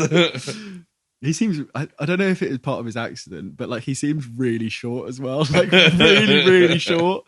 Like Russell Targs doesn't seem like a tall guy, but he looked like he was like twice as tall as this dude. It was really strange. I don't know if it was just... Psychic powers, Uri. Yep, Yuri's getting to Sam there. Don't know how much of that can be heard, but yeah, just knocked my mic a little bit. But yeah, so he said his daily work, Joe, was sitting in a one-person office. He was presented with the sealed envelopes, and he was asked to supply information about whatever was inside. So that's more like what we were talking about earlier. Right, so he would look at what it was, but he wouldn't necessarily know any information about that thing beforehand, kind of thing. So he's reaching out, kind of thing. He's not looking inside the envelope. He's, you know what I mean. So he worked as a remote viewer for 15 years, and he was the first psychic to work directly for the Pentagon. He's said to have worked over 200 missions in this role. And when he retired in 1984, he was awarded the Legion of Merit, which is the second highest non-combatant award in the military. For his part in unique intelligence project that is revolutionizing the intelligence community. So it's one of these things that we kind of mentioned earlier, where it's like there's got to be people who really believed in it. Yeah. Or he must have done stuff that either just lined up with things or like it's the second highest non-combatant. So, you know, if you ranked it with combat ones, you know, it wouldn't be super high, but it's still like a... I can't believe like the Pentagon hired a psychic and then gave him a medal. It's absolutely insane. And there's more insanities to come. He continued working as a consultant at Stargate until 1993. And so is it Stargate now? No, so it's not Stargate yet. But yeah, he keeps working for them as a consultant after he gets his medal and leaves the army and all that. And there's a bit here that I can't tell you yet because it's a spoiler for something. So I'm just going to highlight that. So one of the big things that Joseph McMoneagle did, it's like his version of the plane crash story, basically. He was tasked with looking in 1979 in an unidentified industrial building near the Arctic Circle in Russia. So this was like operational stuff, like doing actual missions kind of thing. He described an overwhelming sense that he could see a large submarine with a double hull design. So rather than like a single tube, it's almost like a pair of binoculars kind of thing, like a double-barreled shotgun kind of situation, which is quite a strange thing and isn't something that was a thing at the time. He claimed that the sub would be launched in 120 days and drew what he'd seen and passed it to the National Security Council. And now in his 2002 memoir, he states that US satellite photos confirm the existence of this secret double-hulled Typhoon submarine 114 days after his viewing. So if that's to be believed, he was 6 days off. Yeah. And was correct. So take from that what you want. It's been passed around a lot in different sources. So yeah, it's one of the stories that people suggest proves things. Yeah. You know, it's quite a lucky guess, but it's quite a bizarre, like a double-barreled sub. It's quite specific. It would be quite the coincidence. You know, there's always a chance that we were saying that things were changed afterwards to match up. Yeah. And things like that memoir, I mean, he said that in an interview I watched as well about the confirmation later. But yeah.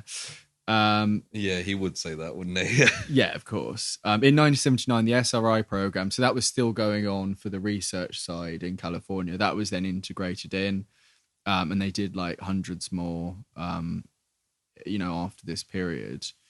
Yeah, this is where, so there was mention in the documentary that they were called demonic. They were in league with the Antichrist.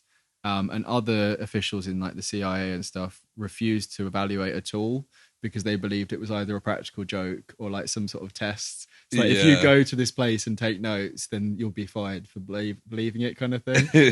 But so it's very, very mixed still here. In 1981, so moving into the 80s now, the program was more and more operational, so more missions, less research, basically, which meant they had much more funding, but Targ and Puthoff didn't get to do as much of like the mad science stuff they wanted to do. So Russell left in 1981, and Hal left 4 years later. So they're really mainly there for like the start of the project from the 70s, and then Hal leaves by 1984. In 1982, Grill Flame was terminated and resources were transferred to a new project, Center Lane. Okay. Just a little bit more boring. It's a bit of a lame one, isn't it? Center Lane, more like. Yeah. Yeah. In 1983, there was a report from INSCOM that stated that 350 out of 700, or 50% of remote viewing missions were deemed to possess intelligence value. Right. So basically, there's still a belief, even in 1983, that there was something to it. And this is like 10 years down the line now. Yeah, so this is 10 years in, and there's still people who are like true believers of this. And now we're going to move on to one of the weirdest tales from this Stargate project's history. And it's one that lives up to the project's name a little bit as well. So on the Stargate, on the 22nd of May 1984, a remote viewing experiment was undertaken, which is like no other I could find. I've written here. Oh. The context is a little bit scarce, but I did take all of this information straight from a declassified document. So there's a script written of the experiment, basically. So in this particular experiment, a sealed envelope was given, as we said before. They are tasked with describing it to their monitor. So the subject is describing it to the monitor, who's the person sitting in another room or whatever. The envelope wasn't open at all during the session, but the subject was given coordinates to guide them around the location, kind of thing. Right. So they didn't know what was in the envelope. So in this one, they had to look inside the envelope psychically, then go to that place in their mind, and then they were guided using coordinates after that fact. Right. Okay, so the subject described pyramids in a large flat area. When they were asked to focus on the time specified in the envelope, because it had a time as well, they described severe clouds, the after effects of a major geological problem. And when they were asked to go back to before the problem occurred, they described these megalithic mountains of dirt with large flat surfaces. They checked for activity in the area, and they described these tall shadows of people as if they were there and they were not there anymore, they said. And these people were described as very large, wearing some sort of strange clothes. Right. The subject goes on to describe structures made of carved stone with very high ceilings, a large obelisk like the Washington Monument, and neat channels dug into valleys which radiate patterns of light. He begins to come to the conclusion that these people are an ancient people who are dying and it's past their time or age. There's lots of other descriptions about these big ships moving through comets, volcanoes, and strange plants. So, like, if I was doing this and I was trying to like bullshit, they'd believe me. Yeah, I'd say like I see like a plain field and there's some trees there. Like, it's quite strange. This person's gone like they go all in on what they see. Yeah, it's very strange. So, well, do you want to have a guess at what they were asked to view there? Because I'm going to reveal it in a sec. Like, I mean, based on the fact you said it's Stargate, I'm thinking maybe it's like out of space. Yeah. Like any particular Mars, maybe. A little clue at the start. So in the envelope was a 3x5 inch card with the following information: the planet Mars. Time of interest, approximately 1 million years BC. In other words, the subject had transcended not only space, but time itself. Wow. Okay. That is batshit insane. Who was this unnamed subject? Well, it turns out that it might have been Joseph McMoneagle himself. Oh. So it's not detailed in the documents because it's anonymized or whatever, classified. Yeah. But in his book, Mind Trek, right, which he published in 1993, he describes a similar experience, very similar, in terms of the descriptions and stuff like that. Yeah. And the documents weren't declassified until 2000, which is 7 years later. Right. And he talks about it as if it's him. So it was it's pretty much him kind of thing. Surely, though, like, if you're saying Mars 1 million BC, you could literally... First of all, why did they do that anyway? Yeah. That's another question. But you could say anything and there's no way of disproving you. Yeah. I mean, the thing that is weird, though, is that he could have started describing a military base, like you were saying, in a field or whatever. Yeah. It's weird that he went there. Yeah. I mean, this might be one of the cases where it was fudged afterwards, or maybe they did put it on the desk and he looked at it. And then obviously describing whatever you want at that point. But he says in 2017, Joseph McMoneagle, he's like, the CIA shouldn't have had those transcripts in the first place, as the visit to Mars was requested by an individual from the army who he wished not to name. So it's very strange. It's lots of storytelling here. Yeah. But you see him being told about the things, and he seems like surprised that the CIA had it, which is... whatever. I mean, maybe CIA confiscated it. It could be, yeah. To put into Stargate. But he's another guy who seems like, a little bit less charming than the other ones, but seems quite cute. Because in this 2017 thing, he's also very small. He's still really convinced of his visions of Mars, and he says he'd volunteer for a Mars mission, even if it was a one-way trip. He said, "I'm 71 years old. My bones won't get any worse." He's like, "Let me go to Mars before I fucking die." Oh, which is quite cute. Yeah, and then where are we now? Yeah, so the Mars mission there. There's a couple more bit. Yeah, I've got it written as Mars exploration mission. There's a number of things that happen in the late 80s. I won't go into too many of them because there's lots of murder cases that are supposedly solved. It's like they find the body near the area like 5 years later or whatever. Yeah. And it's stuff like that. The stuff that kind of makes news reports more like if you think about like a psychic that was asked to help, do you know what I mean? It's kind of more stereotypical things. But in 1985, the project was evaluated unfavorably and once again funding was withdrawn. In its place, a new project had again been set up, this time known as Sunstreak. Sunstreak. Which is quite cool. So I've got a list of them at the end where you can pick your favourite. Yeah. There's a case here where somebody in 1989, there's a customs agent that's on the run for like smuggling cocaine. And they find the remote viewer, she writes down Lowell, Wyoming, and they find him outside Lovell. So it's like one letter difference. But it's Lowell and it was Lovell, but it's like 100 miles away or something. So it's like it's very vague and like kind of silly. But yeah, then we're going to move into the 1990s. So in 1991, these various projects were all amalgamated into Project Stargate, or the Stargate Project, or simply Stargate. Project Stargate, I Project think Stargate best. works. So at this point, it seems that over 40 personnel served in the program, including 23 remote viewers who were pretty much permanent. Right. So they've got a decent little thing going on. That'd be a pretty cool job. Yeah. Like Joseph McMonagall was saying, he literally just goes and sits in a room and people just hand him things and he's like, thinks about imagines things, you could say. So yeah, we're getting to the kind of end of the history here. So by 1995, the project claimed to have conducted hundreds of intelligence collection projects involving thousands of remote viewing successes. So many of these were dubbed 8 Martini results, which was a term coined by the psychic Ingo Swann, who had worked. He carried on working with them for a little bit after that point.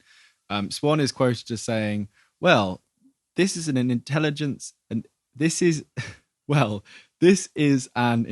community in-house term for remote viewing data so good that it cracks everyone's realities. So they have to go out and drink 8 martinis to recover." Oh, yes. I think the only way to recover from this is 8 martinis. It says a lot about him as well, doesn't it? Yeah. He clearly loves martinis. And he's just like, well, that was quite a good day. Martinis, anyone? It's like, it turns out that he hates martinis. He was like, I'm a beer man myself, but it was 8 martinis that we needed. It had to be 8 martinis. So this is 1995 there. So by 1995, the US government started growing skeptical of the Stargate project. Finally. Yeah, I'm surprised that it got kind of that recent. Yeah, it feels like it should have been a 70s thing. Yeah. It's very 70s. The whole... Even like a 50s or 60s. Yeah. The fact that it started in the 70s kind of surprised me. It feels, maybe on a in the 60s, 90s. 70s thing. Maybe up to like the mid-80s. When Russell and Hal leave, that's kind of when you'd imagine it would finish, 80, 84 kind of time. So really, they're only there for like half of the really. stretch. I mean, I think it seems that they were potentially consultants, like Joseph McMonagall was as well, but they weren't officially involved. They weren't running things. They weren't doing research. I think Russell said in the documentary that he wanted to go and do a bit more mad science kind of stuff. Or someone says that about him, I think. I don't think he says that. But he wanted to go back and work with lasers. He worked with the aerodynamics and stuff like that. So he wanted to do some physics, but he didn't want to be like trapped in this. This. That's understandable. Yeah. So they were skeptical of it. The information that the project had provided was seen as vague and often included irrelevant or incorrect data. Yeah. A statistician working for the US government reported that correct information had only been given 15% of the time. Which, there were also claims over the years that program managers had made changes to data after experiments. There we go. Which made it very hard to determine the value of results. So that's kind of what I referred to a couple of times. Yeah. I don't know where that came from. I tried to kind of follow that. I think it maybe came from... There's quite a few books written on this, as you can imagine. Yeah. And I didn't have a chance to read any of them.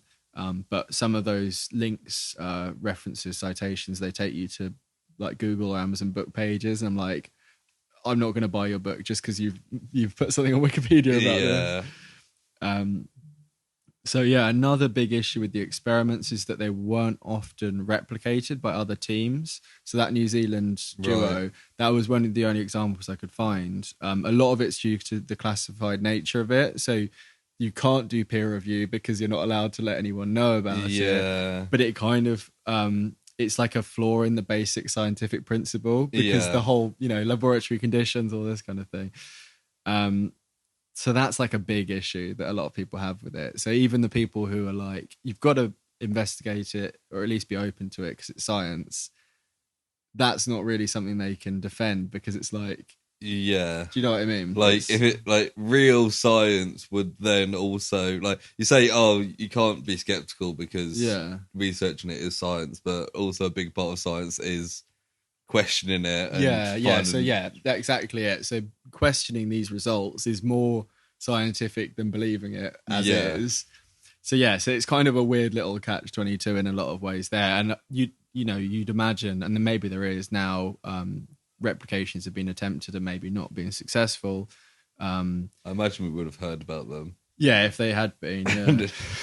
If it turned out that people were psychic, I think that might make the news. So the various projects and programs that made up the Stargate project are reported to have cost the taxpayer around $50 million in today's money, $50 million over the course of its lifetime. That's not... So it's actually over not 20 much. years. Yeah. Like, that's not too much. And I've put here, compared to the other defence spending, it's minor. But without consistent results, it fell under scrutiny again and was transferred to the CIA. So it's like you were saying about the defence budget, especially during the height of the Cold War, and even now with war on terror and stuff in the last 20 years, like 20 million is nothing. So it's almost 50 million over 20 years. 50 million over 20 years, sorry. Yeah. Or 25 years, that's pretty like, much, yeah. Like what?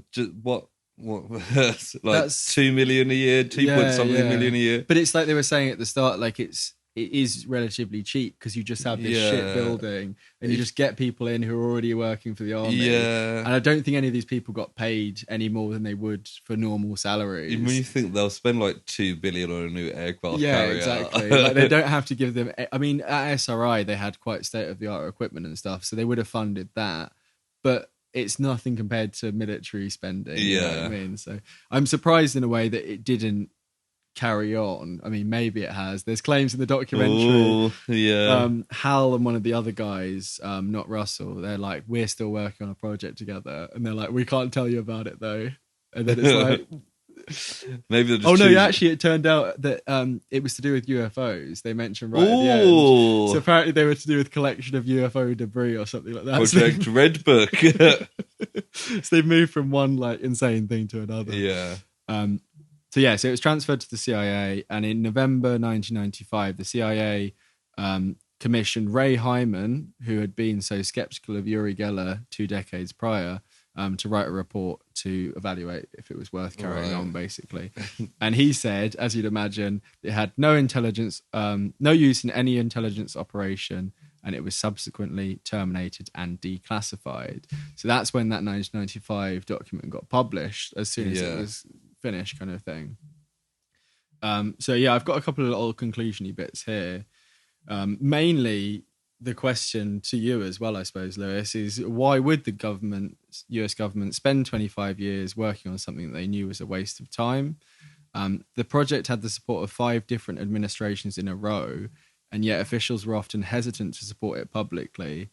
There's explanations that it was maybe like a decoy for the Russians, for the Soviets, in the same way that maybe they'd set them off with a decoy at the start. Maybe they were putting this minor budget in just for the leaks almost. But I don't know if that's a real... Do you know what I mean? I mean, it would make sense, because I'm sure I've heard stories of both the Americans and the Soviets doing that, spending like 50 million just to trick the other side. Yeah, just under the assumption that somebody's going to leak. Or something. Even if they know of a spy, but let them continue working. Yeah, like false information. Give them false information. Kind of thing. So it could be that. But also, like, I reckon, especially at the start, like, the CIA do just kind of follow any leads. I think it's the kind of what I was saying, like, any way of getting an advantage was considered. And, like, it's like what we looked at with Project Blue Book, and, like, the actual facts aren't there, but a few people had theories, and therefore they were like, it's probably worth researching this just in case. Yeah, no, I think that's pretty much where I fall as well. I mean, there was some explanations online that were saying that it was a decoy program to cover a highly advanced deep black remote viewing program that remains active. So these videos online, I mean, I say they are like mini documentaries. They're not just complete crackpot like comments, which there is one later. We'll get to. But which also makes sense as well. That it's being carried on in some way, and that we've been given select access to things. Kind of and maybe these guys, Russell and Hal, weren't working on the real one. Maybe they were like their research was being taken to another team to carry on, kind of thing. Yeah. Which is why they're allowed to talk about it so freely, kind of thing. I mean, it seems plausible, but it's also really far-fetched at the same time. Yeah. Do you know what I mean? Like, it's one of those that, like, it seems ridiculous to do, but the CIA have done more ridiculous things. So. Yeah. Even this whole thing in itself is so ridiculous that it almost opens the doors for, like, any other stupid stuff. One of the other things was, one of the other takeaways I got was when Russell was talking about his experiences, and he says that by the 80s they felt trapped in their own success, and that everything that went right was deemed classified. So he couldn't even talk to his own family about like the work that he was so passionate in. Yeah, and I think that's why he ended up leaving, because he was like he'd have like a really good day at work, and then he'd come home and he'd be like, "Oh, sorry, I can't talk about it." Or like he'd want to talk to his other colleagues who weren't involved in it, kind of thing. And I don't think it seems like he was never really the kind of guy. Seems quite like a lonely kind of existence. Yeah, whereas like Hal and the other guy who I can't remember his name, they'd already done work in this kind of thing, so it wasn't such a new world for them. Whereas for Russell, like he was just, I mean, he was a kid who liked magic. He was like a weird guy with giant glasses. Like, do you know what I mean? Like, I think he kind of ran out of steam with it almost. Which I can empathise with. Like, I think it would be I suppose we should be relieved he didn't disappear. Well, that's it. Yeah, I mean, I was happy to see all these people in this documentary that was made only like 2 years ago, or released only 2 years ago anyway. But yeah. And I've got a little bit on debunking here. We kind of covered a lot of it there, but there was a physicist from Caltech that was saying in an interview with CBS in 2018 that he said that we know enough about the brain to know that ESP isn't real, and we'd be able to test it by putting a receiver next to your head and picking up the signals if they were coming, which is both a good insight, but also seems a bit reductive as well, because the whole point of it is that it's some other thing that we don't know about. Like, it seems like a fair explanation, but at the same time, that's assuming we know how signals are received. Yeah, absolutely. Which is kind of ridiculous. The whole kind of point of this is that even after these, those 25 years and the 20 so years that have followed, is that we obviously if it is real, we haven't made that breakthrough yet, which is why it seems so not real kind of thing. but yeah, and there's there was a whole thing about the classified nature of it and how when they were doing a lot of these tests, especially early on, they wouldn't tell the remote viewer the result because they didn't want to like knock their confidence. So it's like they're just being allowed to just say whatever they want, and then so it's probably smart as well, so they still do it honestly every time. Yeah, it seems to make sense, but I also thought you're kind of just like you're just bigging these people up. You're just coming back being like, right, great job, almost like carry on, and they might have just been like completely describing. That would probably be a weird thing, like in terms of like job satisfaction as well. Your job where you like. You do it for like years and you never know if you've done a good job or not. That's the thing. But then at the same time, you're basically just in an office getting paid to look at an envelope. To just look at an envelope and just imagine things. Like, it's quite cool, really. Yeah, I mean, I wouldn't complain about that job. So, but and I mentioned the whole thing about other scientists who seem really interested in just investigating it for the pure science, and are quite adamant that by denying it outright, you're being unscientific. So there's a strange. I'd say that's probably fair. Like you wouldn't deny it outright, but it's probably fair to say that it needs further research to even remotely believe it. Yeah, and the very last bit I've got here, I've got a couple of bits of popular culture stuff. One was the Stranger Things sensory deprivation thing. The other is the only book / film that's mentioned on the Wikipedia page, which is, as with most things where I started my research there. Yeah. Is a film which you might have heard of that was released in 2009 based on a book from 2004 called The Men Who Stare at Goats. Oh, yeah. So that's mainly based on something George else. Clooney? Yeah, so it's George Clooney, Ewan McGregor, Jeff Bridges and Kevin Spacey. So it's got a great cast. Wow. Kevin Spacey. And I watched it, mostly great cast. I watched it a couple of days ago, and it never says Stargate Project. It's clearly like George Clooney, it's got flashbacks and he is doing some of that envelope stuff, but he's working for another group called the First Earth Battalion, which is a unit of warrior monk super soldiers who are intended to work along like New Age lines. So it's very like hippie, it's very like Earth Warrior. Yeah. And it's quite cool in terms of like Jeff Bridges is running it and he's basically like the dude from Big Lebowski, but like this army guy. It's very silly. But yeah, I mean, it's not really related, unfortunately. And the very final bit before we can have a bit of discussion about it, wrap it up. I was doing a bit of just random research at the end and I found a link to a Reddit thread about remote viewing and about Ingo Swann. All right. I'm sure Reddit had great things to say. Well, there's a comment from an unnamed individual. Their user ID was something about milkshakes or something. I can't remember what it was. Oh, yeah. And they claim to have worked with Ingo Swann as a remote viewer. Oh, yeah. Of course they did. They claim to have witnessed a world breaker of a pandemic. And they assured us that we get help with this current virus, and now the clock is just ticking.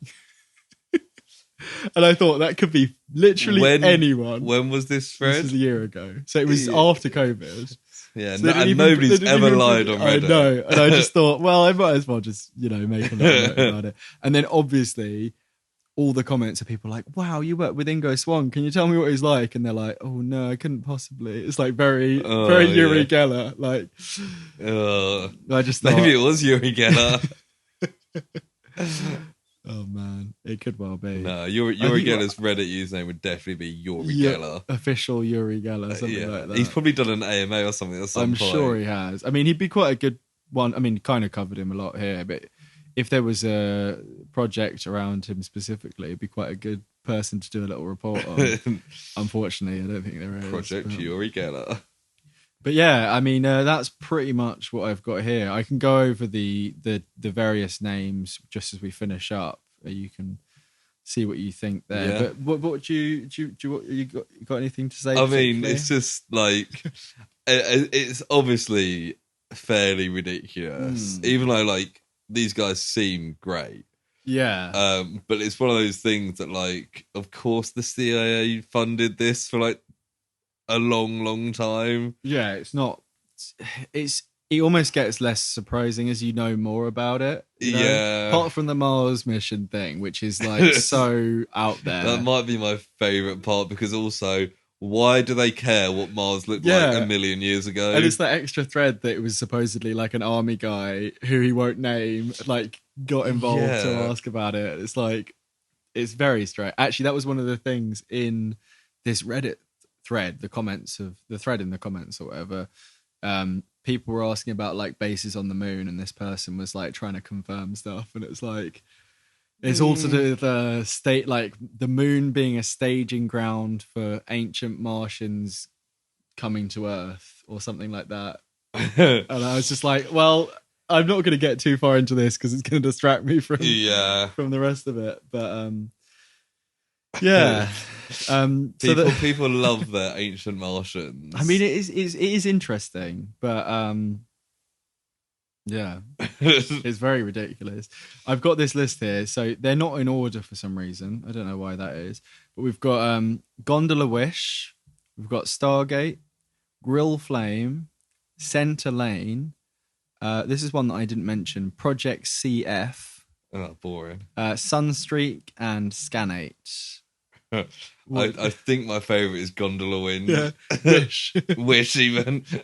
Gondola Wish. Gondola Wish. I think Gondola Wish or Grill Flame. I think Grill Flame is just so stupid. It's just like a barbecue. Yeah, then like Center Lane is just stupid as well. It sounds very... Oh, no, I think I'd have to go Gondola Wish is very silly, yeah. I mean, Stargate is good, but... but also Stargate, you just think of like the TV show. I did a quick Google when you mentioned it at the start, and it was 1997 that it started, so it must have been somewhat inspired by like the name of the show. But also, like, must have come from some. It might have just been completely unrelated, because in Stargate they literally is gates. It's a gate to space. Yeah, so it makes sense for it to be called Stargate. That's kind of what I was hoping for when I made that first list originally. But I'm glad it wasn't, because there wouldn't have been much to talk about. Because it's like, if the CIA had tried to make a Stargate, it would be they tried to make it and they couldn't. Yeah. Do you know what I mean? It's like, you say that as if like this entire report is they tried to recruit remote viewers and they couldn't. Well, I mean, yeah, but you know, there's I don't know. I feel like I don't want to say there's something there, because I'm still very skeptical of it. I feel I could see it being the backdrop to like an X-Men film.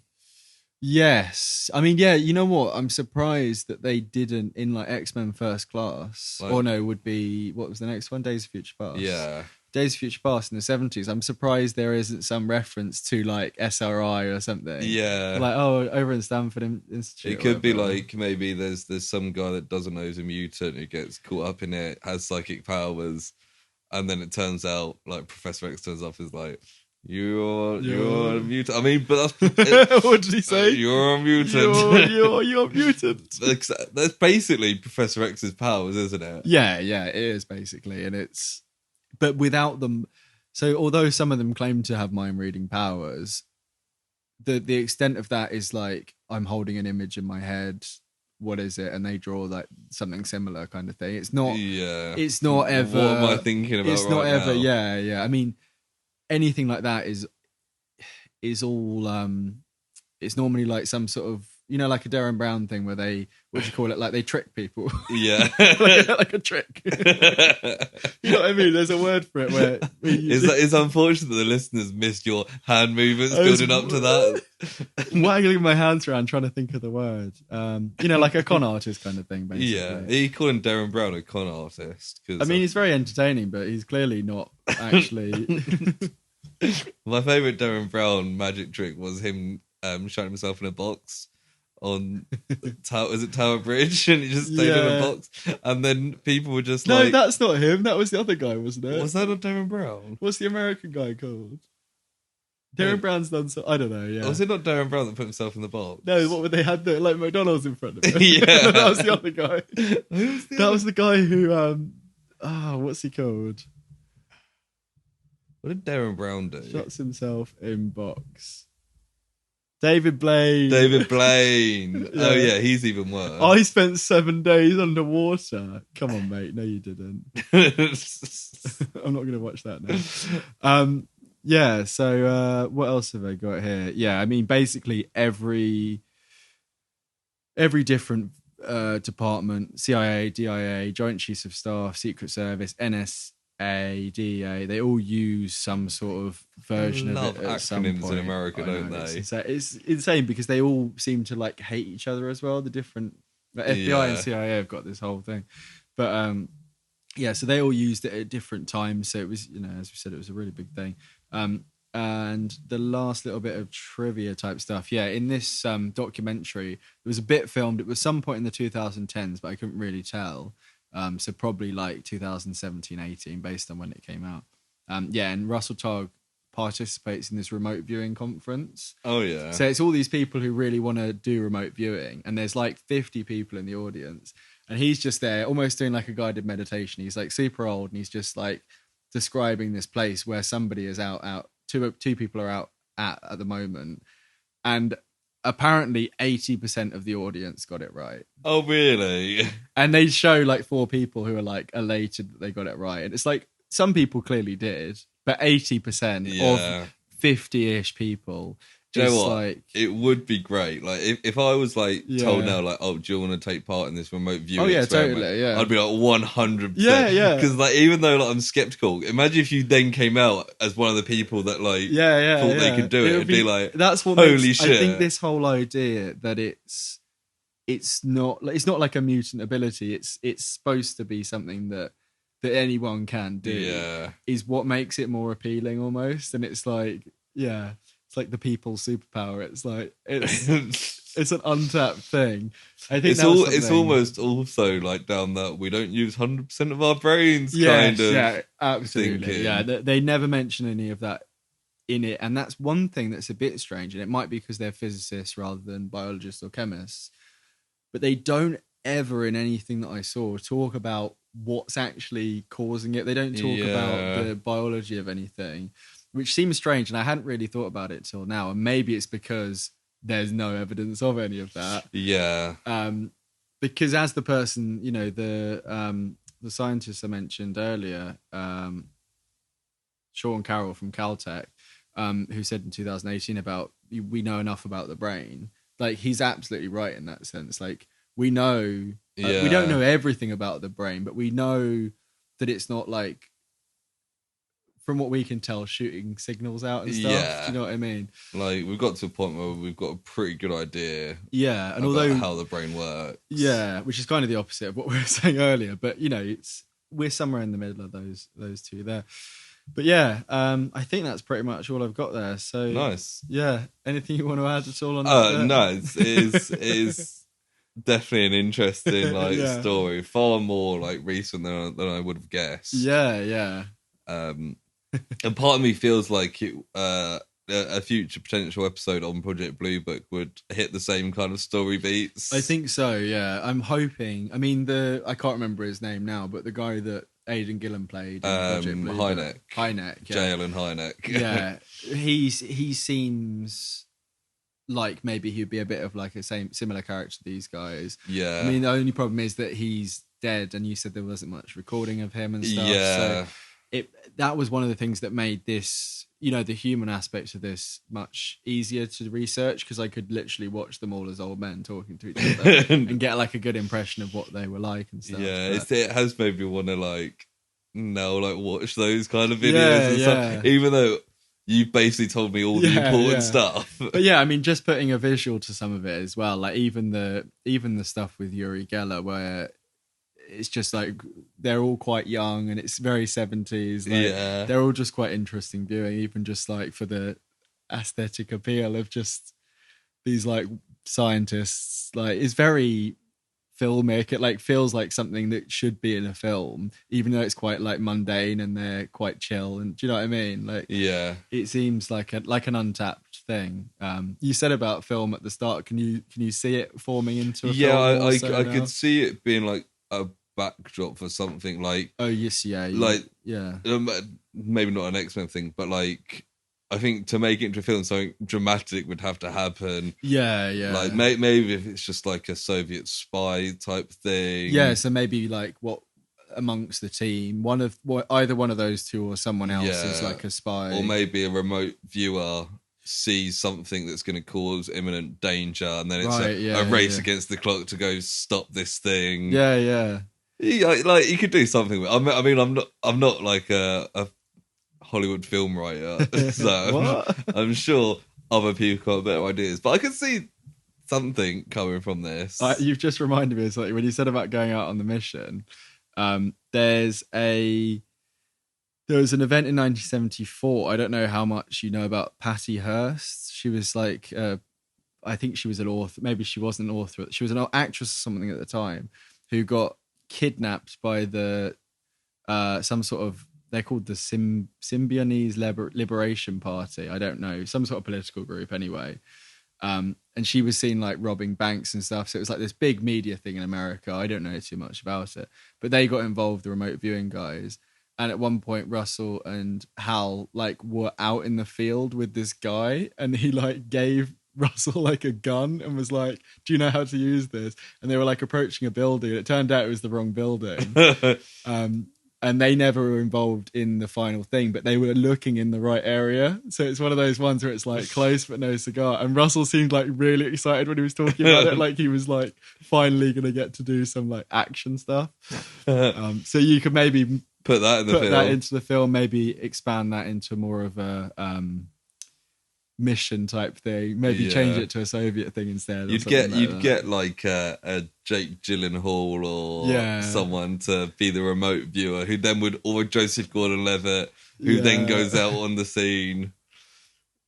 Yeah, Jamie Foxx maybe. Just get everyone from Project Power. Yeah, but I mean one of those kind of actors. Someone who who's a serious, serious-ish charismatic actor, but not afraid to do something a bit silly as well. Because I think that's really, it's really where you've got to go with this, isn't it? I mean, we have both recently watched Jamie Foxx and Gordon-Levitt do a film that was a bit silly, just a little bit, yeah. Let me see. We've got a slightly different format, haven't we? Yeah. So we don't really want to do. We don't need to do ratings or anything for that. No, really? I mean, like, what would we rate it?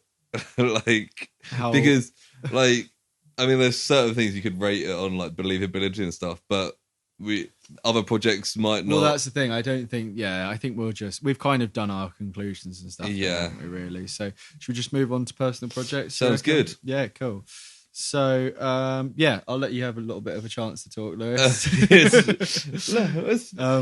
What have you been? I did this week, a year after everybody else in the world, watched Tiger King. Oh, right, okay, cool. Because I remember last year when there was all the hype out, everyone was talking about it constantly. Yeah. And I didn't watch it. And then I was just on Netflix looking for something to watch and sat down and watched all 7 episodes. 8 with the... I didn't watch the... I watched the start of it. It was a bit weird. The whole episode is just the same. It's pretty shit. But yeah, so like Tiger King's fucking ridiculous, isn't it? It's so like, mad. Everyone in it is like batshit insane. They're all really insane. They're all... Do you find out I've got like heavy drug problems or like have strange like illicit like relationships with each other and like it's just very strange. And like I think Christina watched like part of one of the episodes with me, and it was kind of going into like Joe Exotic and Carol Baskin on the other side. And it's like you've kind of got this zoo owner and this animal activist, but like they both seem to be terrible people. Yeah, they both who are batshit insane. Yeah, that's the thing, and I think it got a lot of flack after for how it portrayed Carol Baskin because she got a lot of online abuse and stuff, despite the fact that although she's like portrayed as a bit of like a villain, like Joe Exotic is clearly like a terrible person. Yeah. But I guess he's in prison, so maybe that's why. Because but there's also Jeff Lowe guy. Yeah, he seemed like a real weird guy. He seems which one's he? He's the rich guy who comes and helps with the Joe wife. Exotic. Yeah. Or the girlfriend. Yeah, and then like takes weird. over the zoo. I thought you meant the long-haired guy who has the elephants and stuff. Who's like a weird Doc Antle. Yeah, he's super weird. He's like a cult guy. And he has like the weird wives that wear like the animal print outfits. Yeah, he's got like 7 wives or something. Yeah, and there's that one who like escaped kind of thing, and she talks about it. Yeah, they're like everyone in like that kind of industry just seems insane. Yeah, I mean it's also so mad how easy it is to get wild animals in America. At the end that there's 4,000 tigers in the wild. Yeah. And in America, there's 5,000 to 10,000 in captivity. It's crazy. Like, there's more caged tigers in America than there is wild tigers in the world. Yeah, but it also makes you think how many of them have had like weird inbreeding issues and stuff. Like they might not be like even like able to survive in the wild. Well, I think that's one of the points that some of them make is that like we can't release our tigers to the wild. Because they're just not capable of doing it. Yeah. It's like if you released a dog out in, do you know what I mean? Like if you kept a dog in your house for 15 years would be really old. For 5 years, if you raised the dog to, it's I imagine it's a similar thing. Whereas like proper conservational zoos and stuff, the ones supposed to be like that, some of the idea is to release them back. But I think with a lot of that, they do it quite early. If you see an adult animal in a zoo, it's not ever going to go back, is it? Really? No, because it can't. But yeah, so I watched that and kind of finally understand why everyone was talking about it. Yeah, it's quite a well-made documentary, I think, but it's also quite like sensationalist as well, isn't it? And they definitely are like pick stories they want to tell for. Like, they've got a whole episode on Carol Baskin potentially murdering her husband. Oh yeah. Well, that whole thing is a bit like it seems like there's a good chance she could have, but at the same time, everyone that is saying she did it hates her. Yeah, and Joe's got like this weird cult of personality around him as well, which it's almost it almost detracts from the story, but then it doesn't, because so much of his story is saying that she killed her husband. Yeah, he's got like this weird obsession with. He's so obsessed. He reminds me of people that I know. And I'm not going to get into it now. Tell me Not know now. People I've known at other times in my life. Oh. But yeah. Just in a very, Anyway, anything else? I'm just trying to think of who. No. But I watched a film the other night, St. Maud. Oh yeah. How was it? It's really That's good. An A24 horror. Yeah, like it's not like particular. There's like 2 moments in it that are quite scary. One of them is literally the final shot of the film, which is on screen for like less than a second. Okay, thanks for the spoil. No, but yeah, I've heard. So it's more of a suspense type. It's more like an emotional trauma sort of thing, kind of like a Babadook type thing, but without a monster. Yeah. But it's very good. I mean, I think we were talking last week about some of the A24 horrors like Midsummer, Hereditary, and then like The Witch and Lighthouse. I think we were going to do some sort of watch at some point, maybe. Yeah. So maybe talk about them another time. But yeah, they've got a good track record for doing. I think it was nominated for an Oscar. I don't know what one. Yeah, I'd imagine it would, because they tend to be quite select. The like A24, the production companies seem to be quite selective with who they work with, and their output seems to be quite good in general, kind of thing. Yeah, they don't fund stuff that isn't worth funding. No, not normally. Yeah, I'd recommend it. It's on Prime if you fancy giving it a chance. Yeah, no, I think I will at some point. I wasn't sure how horror-y it was. Well, you know what I'm like with horror films. That's why I'm looking forward to watching some of these other ones. Because they might like, for people listening, like I just get shit scared at the simplest thing in horror films. I tend to avoid horror films because I get such a bad reaction. There's some examples coming to mind when we watched. It Follows? No, The Woman in Black. The Woman in Black, and yeah. As anyone who's seen horror movies will know, quite often they do a fake scare before the real scare. And in this case, it was quite early on, and the fake scare was a pigeon flying out of a chimney. And Lewis sat next to me and absolutely shat himself. And he was grabbing at us and screaming. I just can't help it. And I think then that was like supplemented by the actual horror after. And I think when we were watching that, I remember at one point like screaming, and I was carrying on screaming. I remember thinking to myself, why the fuck am I still screaming? I'm not even scared anymore. But so I was quite nervous going into some more, but it's not that type of horror at all. I mean, even It Follows, there's only that one moment without, well, we can spoil it. Oh, yeah, with the hole in the shed thing. No, it was where the tall beach. Guy comes in. He's like crouching through into the... Like she opens her bedroom door and she's like, "There's no one here," and then like a really big guy like looms in behind her. That bit really made you. Yeah, probably. I was thinking there's a bit where they're in like a shed on the beach. Yeah, and like you can see it in the distance, but then like you don't see it for ages, and then suddenly it grabs her hair, doesn't it? No, I think like you see something like in a hole. Yeah. Anyway.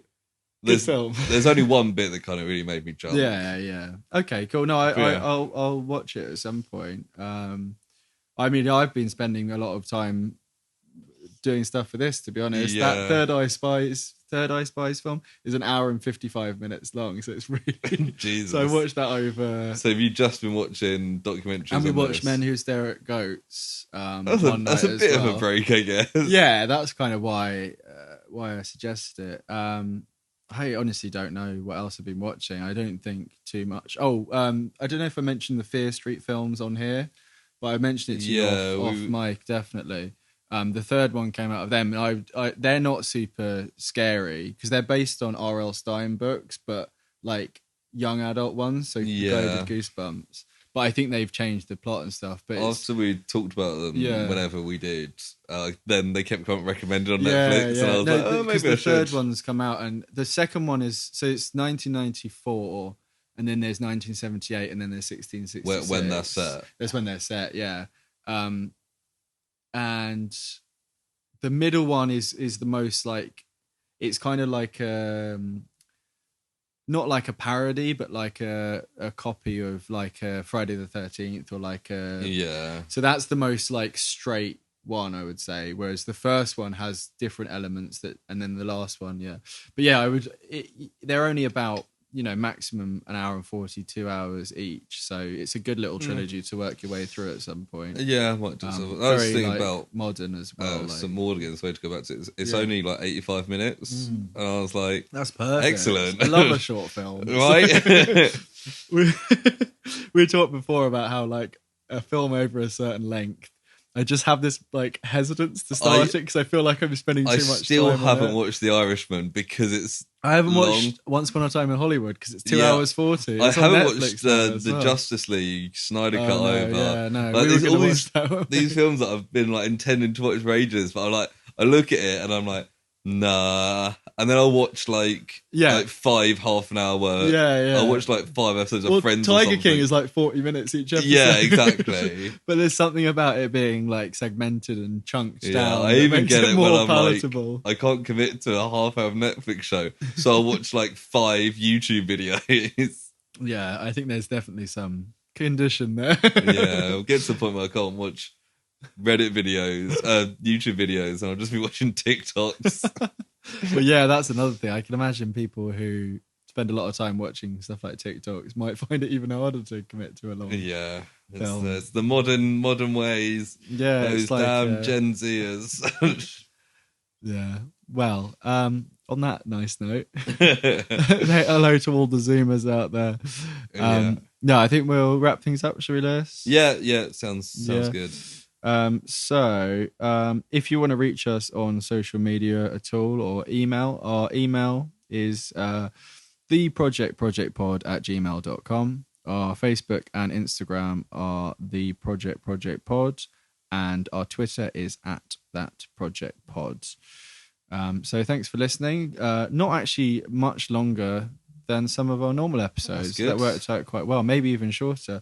So thanks for listening. Hope you found it interesting. If you found us because of this, please give us a message, suggest any other similar projects you might want to do at some point. Always open to suggestions. Yeah, that would be really good. We'll do a couple more movie and TV ones and work up to another one like this just because it takes a bit longer. But yeah, anything to add, Lewis? Yeah, no, it's been quite fun doing this. Obviously that's less work for me this time, but next time I'll do the report. I'll pick a list. But other than that, thanks for listening. Hope you enjoyed it. Yeah, thank you, and good night.